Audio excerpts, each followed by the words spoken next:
The song's pivotal role in hit show Stranger Things has reignited past passions for Bush's music and introduced her to new generations, most of which were not even born when the song was released.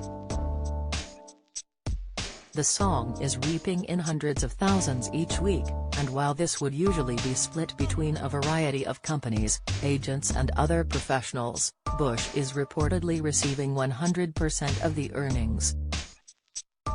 It can be tricky to predict which songs are going to list on the charts, but hardly anyone expected a 37-year-old song to become a viral sensation in 2022. Stranger Things is undeniably responsible for this uptick in Bush's popularity, which in itself has achieved unexpected success since its first debut in 2016. The series, albeit far more unusual than mainstream trending shows, has a wide audience range, with Netflix reporting that the biggest audience demographic is 18 to 49-year-olds. As a result, Bush's musical prowess has been introduced to people who at most were 12 years old when the Running Up That Hill was released. The song arguably gained viewers' favor due to its key role in the life of character Max Mayfield, played by Sadie Singh. Stranger Things is set in the mid-80s Indiana, USA, and thanks to its popularity with young adults, has introduced them to a range of items, pop culture and experiences that are no longer seen in the modern day. When Bush originally released the song, as part of her 1985 album Hounds of Love, she managed to edge Madonna's Like a Virgin out of its #1 position on the UK charts. Globally, the album hit number 30 on the Billboard Hot 100 in November 1985. At the time, the album was groundbreaking as it utilized vinyl and cassette formats by using entirely different music genres on each side.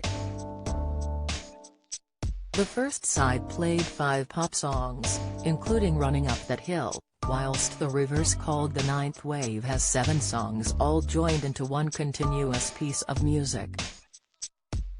Now, 37 years later, where vinyls and cassettes feel like a daydream, Running Up That Hill is competing with a completely different set of musical stars and ideals. It is currently ranked number 5 on the Billboard Hot 100, falling behind Harry Styles, Future, Jack Harlow, and Lizzo.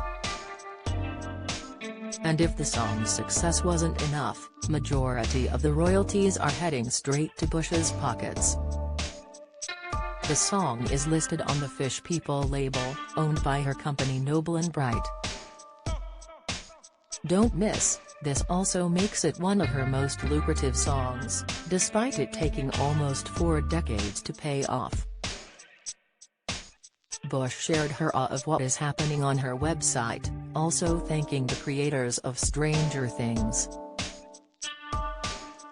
She said in a new post titled "On Top of That Hill, I believe the Duffer Brothers have touched people's hearts in a special way, at a time that's incredibly difficult for everyone, especially younger people. By featuring Running Up That Hill in such a positive light, as a talisman for Max, the song has been brought into the emotional arena of her story. Fear, conflict and the power of love are all around her and her friends. I salute the Duffer Brothers for their courage, taking this new series into a much more adult and darker place. I want to thank them so much for bringing the song into so many people's lives.